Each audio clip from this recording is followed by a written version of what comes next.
I pull up to the impact. There's debris everywhere. There's a lot of smoke, a lot of gases, a lot of just debris in the air. And I go into the building and I'm expecting to see at least one, if not two or three people just hemorrhaging blood. Hey gang, John Correa is so proud to be a brand ambassador for Heckler and Koch pistols. They're not a sponsor per se, but they have helped us out so much. The whole team, we just drag our HKs around the country to training, to the ASP conference, and we just know that no matter how poorly we treat them, they're going to go bang whenever we need them to. They're incredibly reliable, and they're a joy to shoot. And Paddle magazine release. Please visit them at hk-usa.com, hk-usa.com, and tell them the Ask Podcast sent you.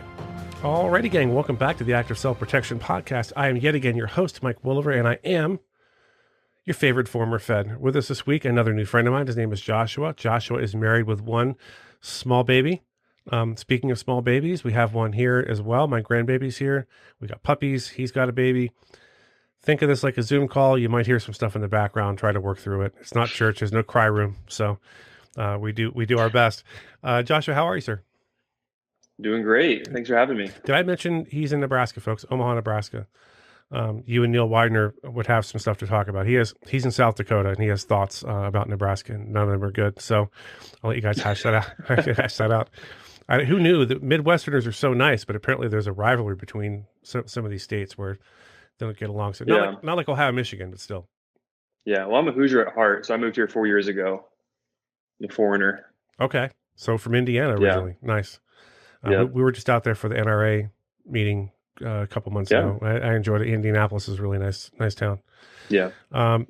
So if I didn't mention it, he is in Nebraska. He owns his own cleaning business. We could talk about that if it comes up during the course of the story. And he was coaching a homeschool football team. So get your homeschool jokes in now. Yeah, about not being socialized properly. Hey, there's a football team. I didn't even know there's a homeschool football team until you wrote to me. So that's exciting news. Yeah. So talk to us about you personally growing up, your self-defense journey. Did you, obviously I read your email, so you were prepared for, not for anything, but for a lot of things, more than the average person.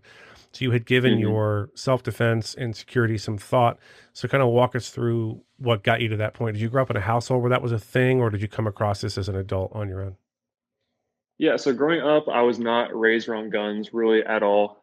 There were a handful of times where I'd go out to Maryland to visit my grandparents and might go skeet shooting with my grandpa, who was a pastor, and then one of his close friends who's almost like an uncle figure for me. But apart from those skeet shooting trips, really there was that, and then like I mentioned in the email, but the wannabe gun case that was more the glass armoire with some shotguns inside that my best friends had growing up in their living room. So growing up, guns weren't taboo or like perceived as a bad thing or evil, but just personally didn't have a lot of experience with them.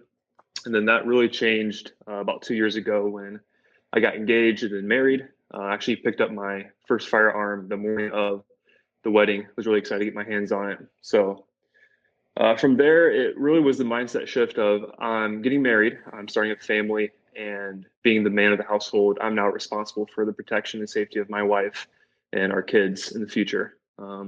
God's blessed us with a little baby daughter. She's 9 months. And I really had, as I mentioned, a real mindset shift from there. So I want to make sure that if I'm doing this, I'm going to do it properly. So thankfully, there's a range here in town that actually trains a lot of LEOs, a lot of U.S. Marshals, SWAT teams. And so it actually opened up to civilian training as well. So when I went there, I got really some top level training. And then they referenced you guys. They referenced the notion of just continuing to train, continuing to dry fire at home. This was in the height of COVID. So obviously rounds and ammunition were incredibly expensive. So came across you guys, went full with the palm pepper spray, got that.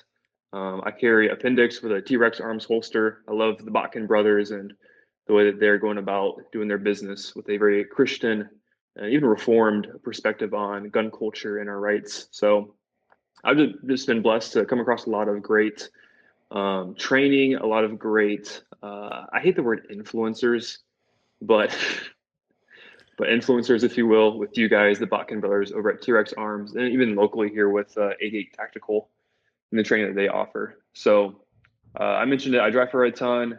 I try to go shooting. I take a lot of guys from church out to go shooting for their first time to try to demystify guns to them, Great. knowing that a lot of these guys are going to have their own families coming up. So a little bit long-winded, No, but that's hopefully okay. that answers that. That's okay. There's no time limit on this show, except I have another interview in an hour and a half, so there is kind of a time limit. But Hmm. excuse me. So a couple things about that. One, you're at a good training academy, a good training site when they recommend active self-protection. That's just, there's no way there's anything wrong with that place. If they recommend us, they know what they're talking about. They know the goods. Another thing is something you said that I know in the back of my mind, I can hear my CEO, Stephanie Widener, push back on. Now, I love the idea that you are the protector of your family, but we encourage both halves of the marriage wherever possible to get that Hmm. training. So just something to think about for the viewers and the listeners. I'm a big fan of, because I can't always be there, and if my wife or my daughter has to handle business, I want to make sure they can. So just a plug for that. Hmm. So the incident at hand is not a shooting or a stabbing or even an assault. It sounds like what we had was a car accident. So I never in my wildest dreams thought I would start an interview with. So there you were, coaching homeschool football practice. You know what I mean? That And all of a sudden, I don't think that sentence has ever been spoken before. So no. yeah, so there you are. You're around a bunch of young people coaching Hmm. football, and it's like any other day. Kind of walk us through what happened, what you observed, and how you responded.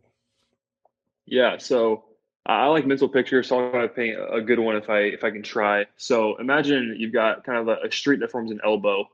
It's coming from the left, going towards the right, and it shoots up towards the north. And on the elbow, it's more of a bend than it is a crisp 90-degree angle. But on that elbow of the road is a parking lot, and on the north side of that parking lot is a pro shop slash office for a local golf course here in Omaha. And then on the opposite side is a lot of green open space attached to an elementary school that has some fields that we practice at. So again, a parking lot at the elbow of a road that bends, and then on north side is the pro shop for the golf course, and we're on the south side practicing homeschool football. So it's the start of practice. I'm gathering my kiddos up. We had about 18 to 20 at practice that day, and I am facing actually the parking lot towards the pro shop. And so as we're getting ready to start pre-practice prayer, I hear a squeal of tires coming from the left side, which is on a hill, so it's coming down towards us. And I look over and there's a red Chevy coming down that's really wobbling on the road and going at a pretty good clip. We're in a residential area, so it's a neighborhood. So obviously, speed limit's about 25 or 20 miles per hour. Hmm.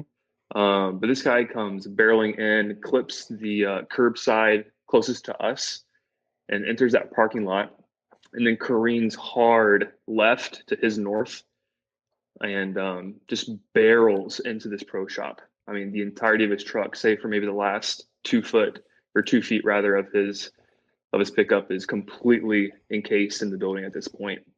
Excuse me. Um, I want to ask real quick at this moment, how mhm, long after the parade attack where someone drove into a bunch of people, how long after that mhm. was this? And did that occur to you? Did it look like this car was out of control, like the driver was disabled, or did it look like it was intentional in that moment?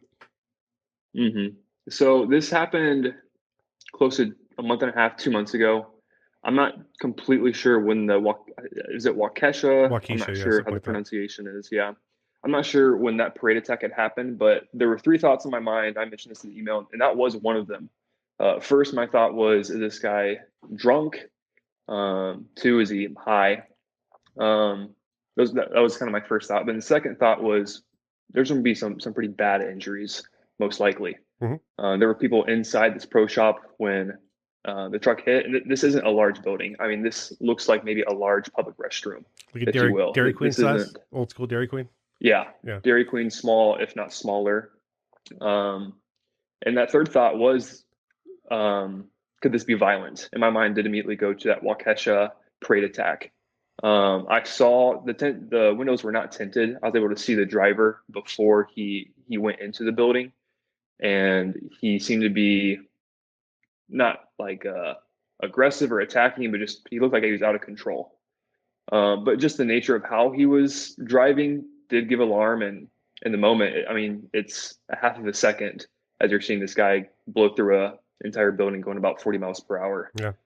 So those are three thoughts. One, he's likely high or drunk, which turned out it wasn't the case, as we'll get to. But two, there's going to be most likely some pretty bad injuries and casualties. And then three, was this violent? And is there going to be a risk after he gets out? Yeah, like, is he going to get out with a rifle and start shooting people? Exactly. And you had the guy who was at Lubby's Cafe, if I'm pronouncing it right. Yeah, Luby's Cafe. Luby's. Yep. And that guy, I mean, drives through the restaurant and then proceeds to open fire and kill dozens of people. So, yeah, I think the important thing here is not to, excuse me, today, what's wrong with me? Not to confuse that mindset with paranoia. It's good to have thought through things. So it's better for you to think, okay, the other thing, by the way, is medical emergency. You could be diabetic, or be having a heart attack. There's a million different reasons why this could be happening. I think the safest thing is, as you did, is not to assume any one of those things is necessarily the case, but to keep an open mind that any one of those might be. Could be the guy's having a heart attack. He needs an AED. It could be he's overdosing on something and needs Narcan. It could be that he's here to kill people. It could be that he's just drunk. So the idea that you have those things in mind is good. And yeah, I was there once when a vehicle hit a building, and it is quite a noise. It's unlike anything else. And it's startling. So after this all happens, the dust is now billowing. What's the first thing you do? Yeah. So the moment that truck impacts the building, I immediately yell to one of the kids that I go to church with, who's on the team. We have a med kit with us at all times. I scream at him to grab the med kit and run towards the accident. And then I sprint immediately upon impact towards the accident. And thankfully my car was on the way. So looking back, I felt pretty good about my first initial reaction, but after that, I don't feel as good about what all happened. So I have to run to my car because. Stop you there for 1 second. Yeah. Look, most people in today's society would probably sit around and open their phone and start video recording this whole thing and not do anything to help. So don't beat yourself up too bad. The fact is, you were more prepared than the average person. So moving on. Sorry, go ahead. No, you're fine. So like I mentioned earlier, we're on, I would assume, the property of an elementary school. We're about 200 yards away, but it's the same grassy field that elementary school shares. Most of these kids, they got parents who are pretty pro-gun, but it just takes the one kid who's got a mom who really, that would set her off to get some issues going on that I wouldn't want. So I don't carry during practice for that reason. So I had to run to my vehicle, which was thankfully on the way to the accident. So the accident's about 50 yards away from where I originally was standing, and my car is about 20 yards into that. So I go to my car, and my door is locked, obviously. And I pat my pocket to realize I don't have my keys on me. They're in my duffel bag back 20 yards. So this is where my heart kind of sank, because seconds are ticking by. And so I have to run back to my duffel bag, grab my keys, run back to my car, get into the car to access my firearm. And thankfully, with my setup, I do the sidecar that T-Rex offers with their holster. So I just had recently switched out my extra mag for a tourniquet, being that SIG has released the 17 round mag for the SIG 365s. So I carry the 17 round mag with one in the chamber, so I got 18 rounds, and I carry that tourniquet, the cat tourniquet, with me in the little sidecar attachment to that holster. So I put on my holster and I immediately grab out my tourniquet. And by the time I'm able to get to the impact site, it's already been about 45 seconds to a minute after the accident. Whereas if I had my keys on me, or even better, if I'd had my tools on me, I could have been there within 12 or 15 seconds.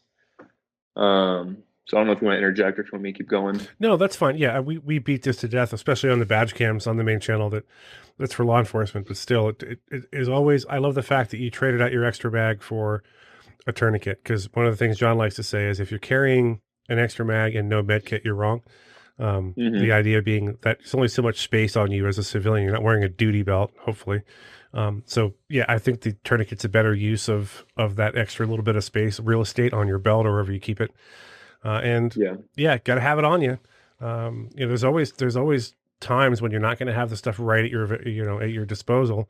If you were at the swimming pool and this happened, You wouldn't be wearing a med kit. You'd be in your swim trunks and no shirt. So the fact that Yeah. you had it nearby is great, but it does illustrate the point. Having it on you saves time.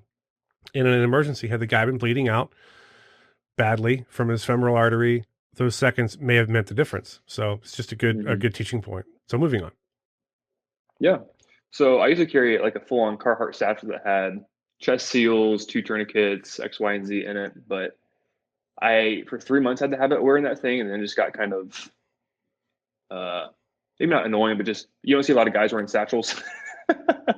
Yeah. So I started not wearing that, and then it hit me about 3 months after I stopped wearing it that I need to have some form of medical supplies on my person. So that's when I went to the tourniquet with the sidecar. But anyways, so I pull up or I arrive or walk up, run up to the impact, and there's debris everywhere. There's a lot of smoke, a lot of gases, a lot of just debris in the air. And I go into the building, and I'm expecting to see at least one, if not two or three people just Yeah. hemorrhaging blood at Smushed. this point. Yes, smushed. And so I open the door and I can barely see in there. Very small space, probably like a 12 by 18-foot room is pretty much what it was. Um, and the truck is completely through it. And so I look in the truck, I don't see a driver. I look under the truck, I don't see anybody underneath it. It had blasted through a bathroom. And so if anyone was in that bathroom, they would have been almost assuredly deceased. Wow. But thankfully, no one was in that bathroom. There were actually two or three people that were inside the building when the truck had impacted, and thankfully none of them had actually gotten hit. So I look around and I don't see any bodies. I don't see anybody injured or in need of help. So I walk back outside, and that's when I go looking for the driver. And at this point, all 20 of those players that were on the practice field with me are now circling up around this kind of accident. So I find the driver, and there's also four or five other golfers from the golf first one or two holes who were close enough that they've now also kind of walked up. So we got a small crowd at this point Mm-hmm. around the accident. And I find the driver, and I get to talking with him. I asked him what happened. He says that his brakes went out. I asked him if he was okay. He got a little, I don't want to say belligerent. I just think that the moment was a little frustrating for him. He mentioned he was ex-military. He's fine. He didn't say like get off me, but he was kind of like, leave me alone, kind of thing. Yeah, he's having a bad day for sure. Yeah. So I give him some space while I keep him in my peripheral vision. I don't smell weed on him. I don't smell alcohol or anything that I would know scent wise.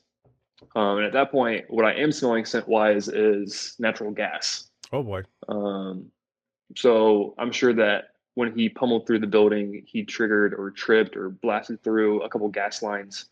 So this is when I start telling the 20 of my players that they need to get back to the practice field Mm-hmm. in the off chance that something does ignite. So I tell all my guys to get back to the practice field, and I'll get there when I can. Just throw the football around, talk about what you saw, whatever you have to do, but you need to get away from here.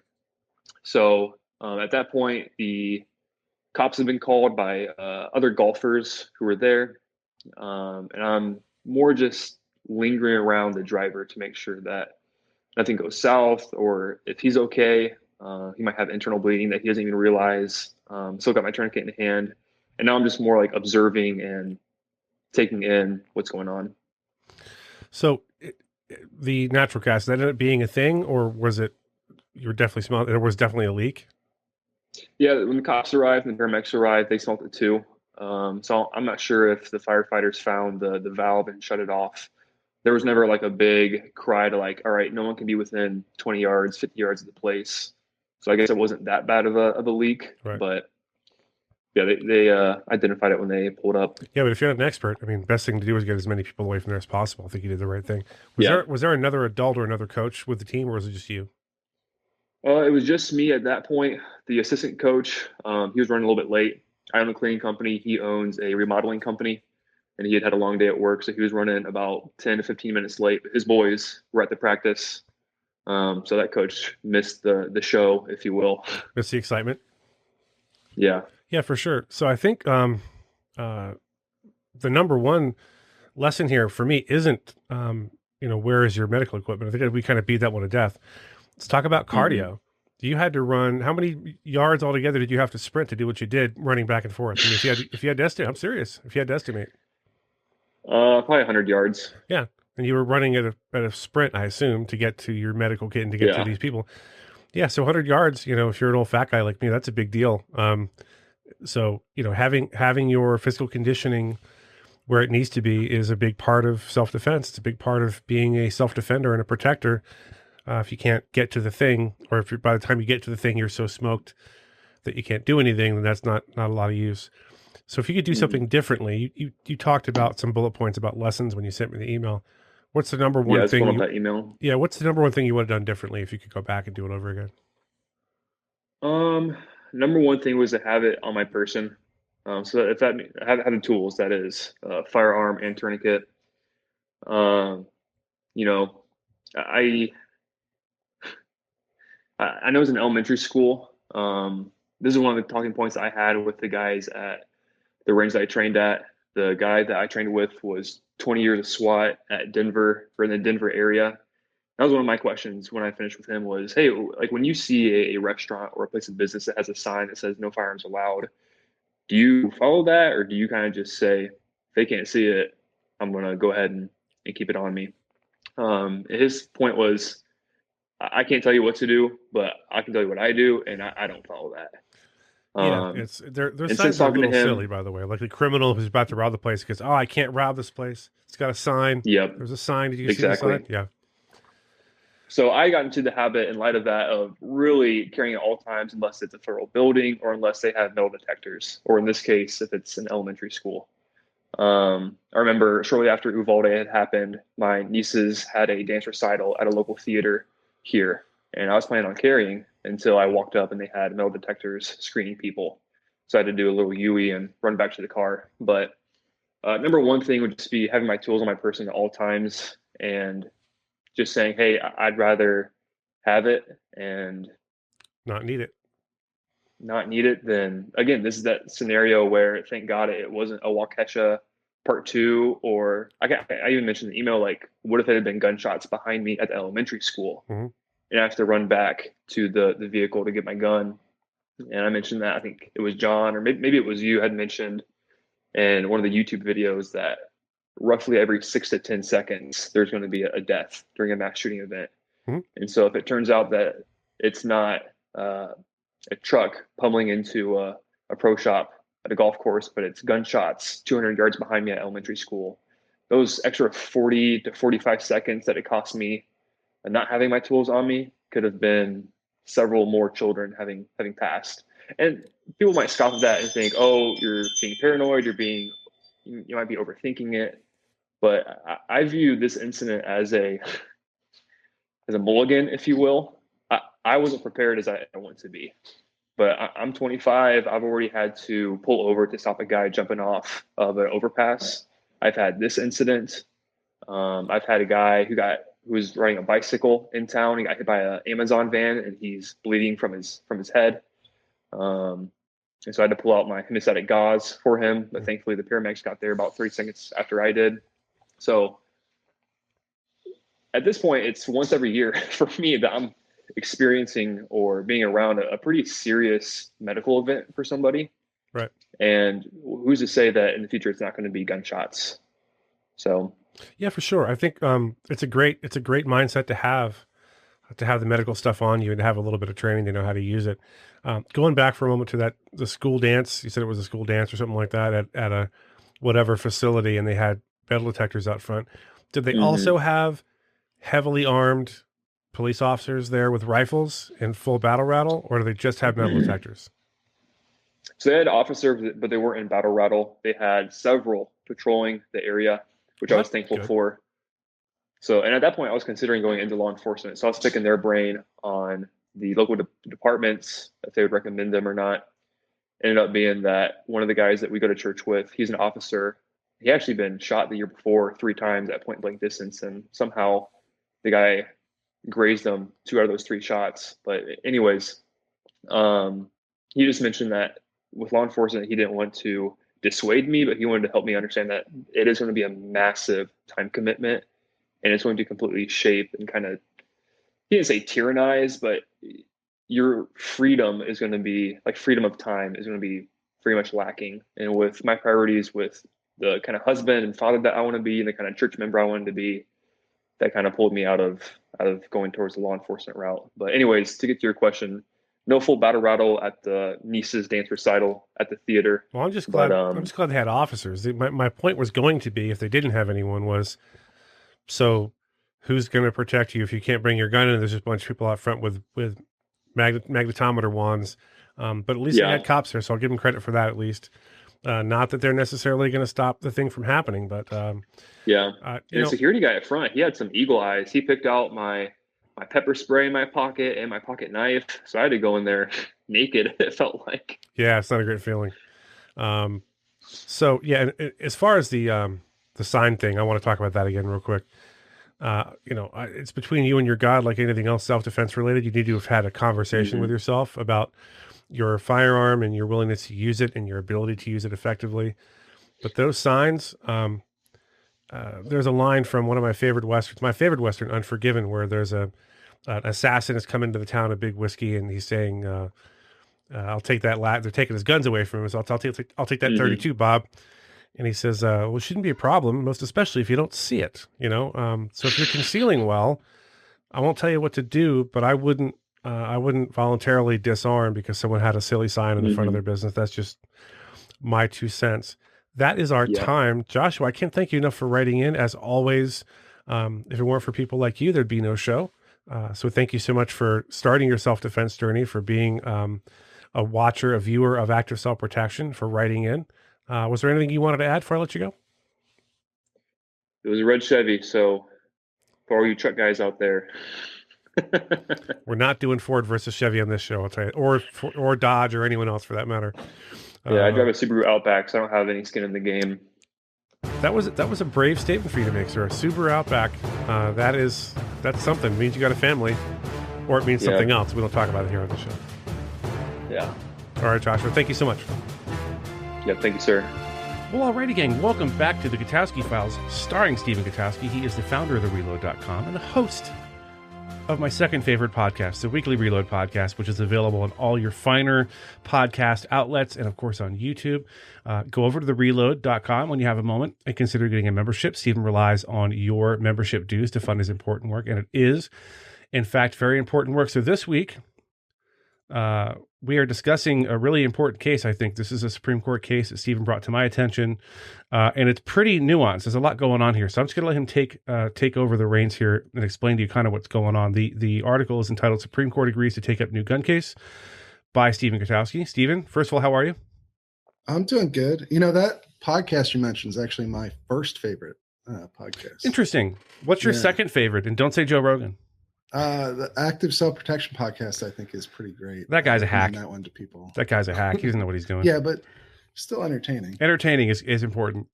So this case is very interesting, and I can see how people reading the premise of the case might have all sorts of mixed feelings. So tell us what's going on with this case. It's Rahimi v. U.S. or U.S. v. Rahimi.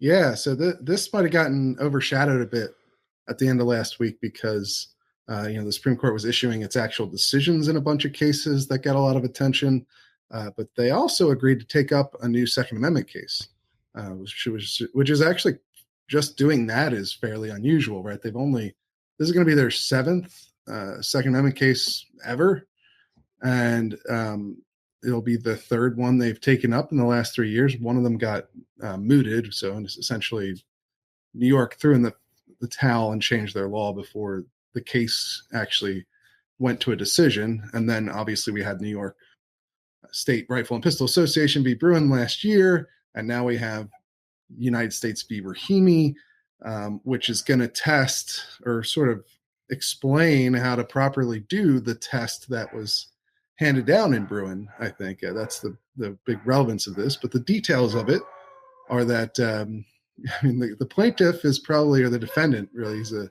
criminal defendant. He is probably one of the least sympathetic people. Seems like a nice guy. I don't know what you mean after reading the list of charges. So. Yeah. So this guy, Rahimi, was convicted of possessing firearms while under a domestic violence restraining order that was issued due to that his child's mother took out against him because of accusations of family violence. And the reason he was caught with firearms in the first place is because he went on like a crazy crime spree, basically shooting spree.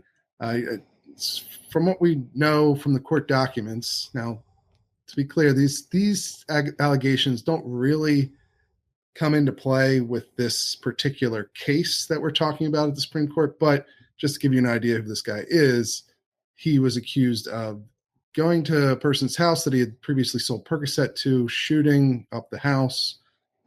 He was accused of a road rage incident where he cut someone off and then they flashed their lights at him, so he shot at them from his car. He was accused of shooting in the air at a Whataburger. That I understand, but go ahead. His friend's card was declined, so his reaction was to shoot into the air. So he was accused of like 5 different shootings, or he's been accused of 5 different shootings, and is facing charges over those. As my friend Mike Haynes would say, but other than that, he's a great guy. Yeah, right. So this guy is probably going to end up in jail anyway and have his gun rights taken away for these various other crimes that he's accused of committing, is my guess on how this will end up. But none of that really matters to the case at hand, or at least it's not supposed to matter. Right. Certainly there are things that can creep into Supreme Court decisions that aren't wholly based on the law or facts of the case. Yeah, it's certainly that maybe not supposed to happen, but it surely can. Although at the same time, there are a lot of famous Supreme Court rulings where the person whose name is attached to it, the defendant in the case, is not a good person. Miranda's. I was going to say, that's a great example. He was a real piece of work.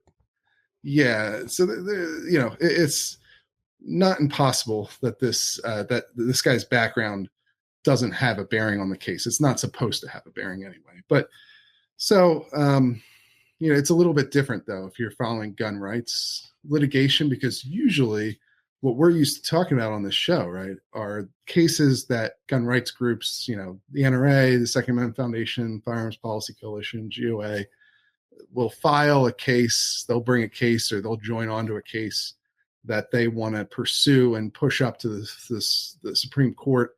And they're usually focused on like broad bans, like assault weapons bans or magazine limits or gun carry restrictions that apply to everyone.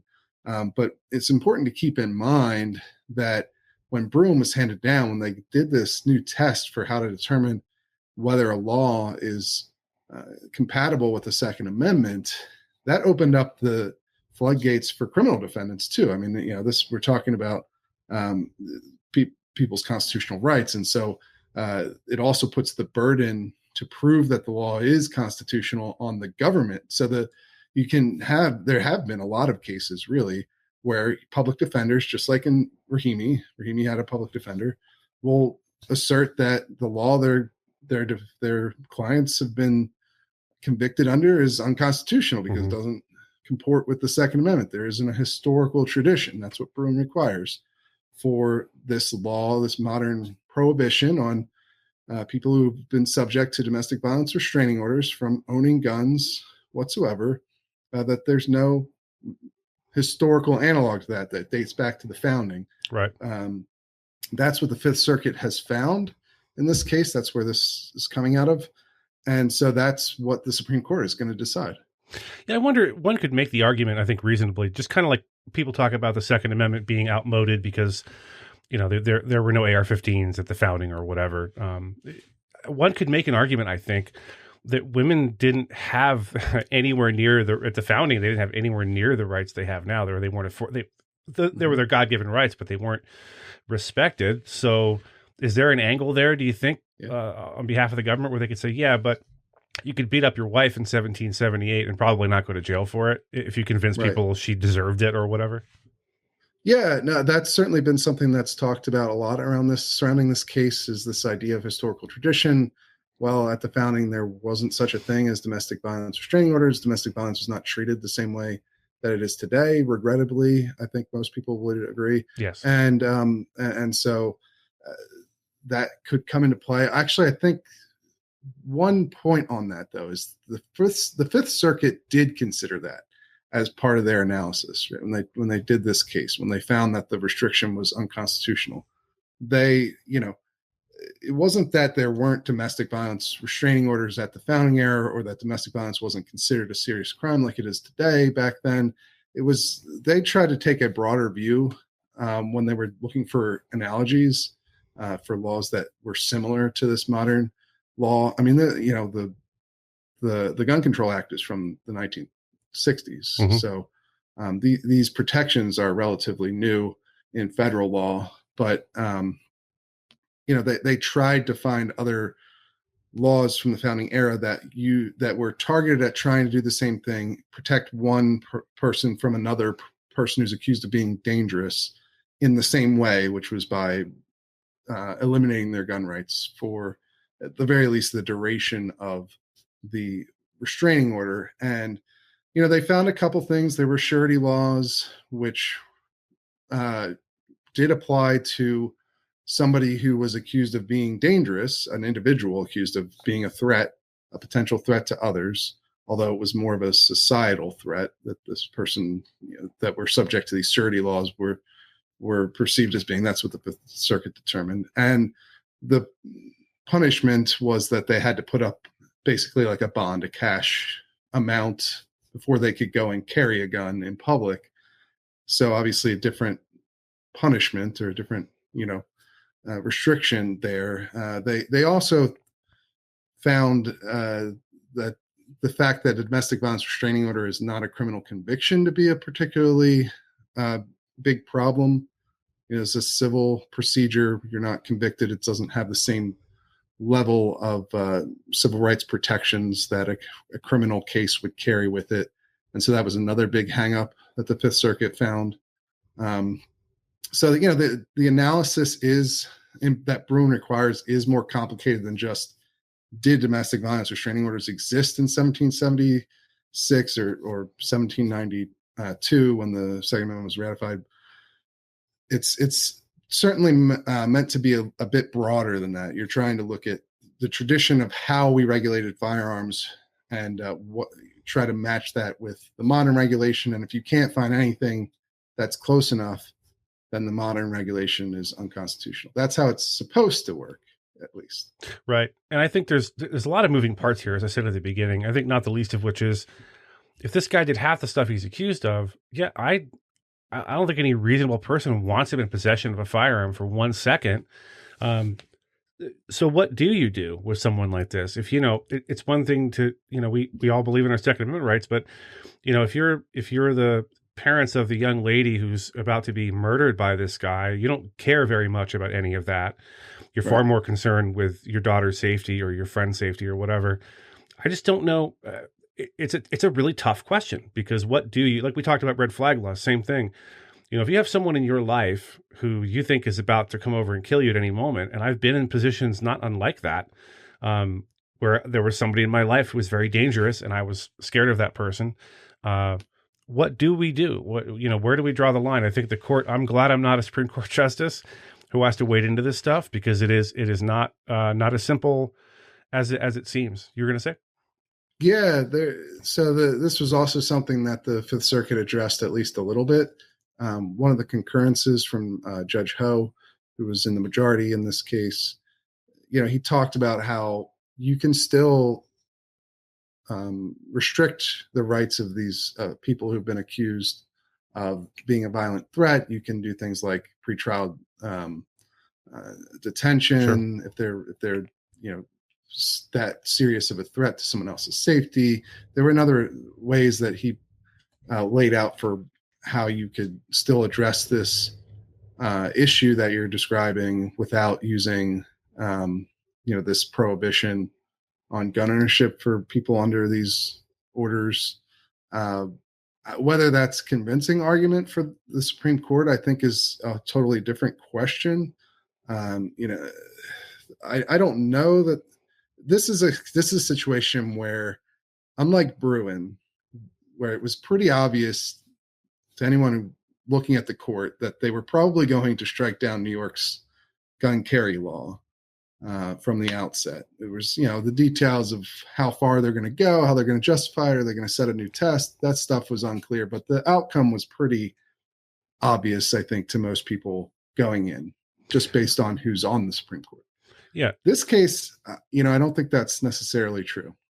Yeah, agreed. I just real quick, I wanted to say, I know people are screaming into their iPads and their Samsung Galaxy S21 Ultras right now, being like, well, just like anything else, anybody could make a capricious claim of a threat of domestic violence that isn't true and get your guns taken away. Right. And yeah, I get that too. It's just like if there's a mass shooting, if some person goes off and kills a bunch of people, that literally has nothing to do with me and my fill in the blank, AR-15 or whatever else.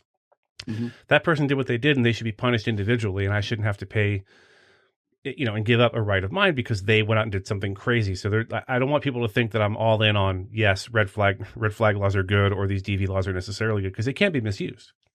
Yeah, and that's one of the points that Judge Ho makes in his concurrence as well in the Fifth Circuit, where there's just the fact that this is a civil proceeding for one of these restraining orders instead of a criminal one lowers the bar for what is required to issue Sure. one of these orders. And so that puts at risk somebody's constitutional right, then that becomes an issue, right? It's not even necessarily a Second Amendment issue. It's more of a due process issue right. at that point. But it's certainly going to be very controversial. And that's another thing about how to predict the outcome of this case that makes it less clear than, Bruen was. Because Bruen, by the time the Supreme Court had done something on gun carry, the political winds had already changed on that, right? There were only 8 states left that may issue laws where it was very subjective as to whether it just gave government officials the final say on whether you get a permit or not, regardless of your background or your training. Those laws had been swept away through political action, through passing new laws. In fact, majority of states by then were permitless carry states, and so it's the same thing with Heller. 2008, when the Supreme Court said that the Second Amendment protects your right to own a handgun. Well, that was already extremely popular position in the country, right? Because there are only basically 2 of these bans left in DC and Chicago. And in this case, it's not the same. Public opinion's probably not going to be on the side of letting people subject to domestic violence restraining orders own guns. I think a lot of people would be, as you pointed out, for decently good reasons, uncomfortable with that. But at the end of the day, that's what the Bill of Rights is there to do. In some sense, is like, you gotta, whether it's popular or not is not the question, right? Because if the Bill of Rights only protected our popular rights, it would be kind of useless. Not to say, I'm not saying that this is that the Fifth Circuit is right, or that this domestic violence restraining order ban is wrong. I'm just saying that the court has gone with popular opinion on guns to this point, but at the same time, popular opinion is not really how they're supposed to determine how these things should come out. Yeah, if popular opinion were the guide, the guide stick, the yardstick, the guidepost, then it'd be perfectly okay to intern thousands of Japanese people in 1942 because that was the popular opinion at the time. So, with that said, Stephen, I have to ask, who was on the Weekly Reload podcast this week? This week we had a rabbi who's a member of the New York State Jewish Gun Club on to talk about the synagogue gun ban that they have in New York. There was a ruling by a federal judge who upheld that ban, actually somewhat oddly, after New York itself had given up on its iteration of the total ban on anyone who isn't a cop or licensed security officer carrying. So pretty interesting case, and one that I think is going to be perhaps another Supreme Court case down the line as well. Interesting. Yeah, the Jews have good reason, historically speaking, to want to protect themselves. Everyone's been trying to kill them since the last 3,000 years. So hopefully that works out. That is our time. Folks, once again, go over to therereload.com, thereload.com, and consider getting a membership. As I said before, Stephen relies on your membership dues to fund his very important work.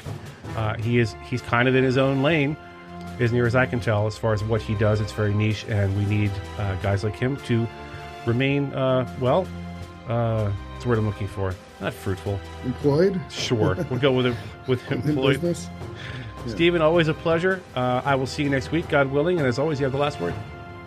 Absolutely.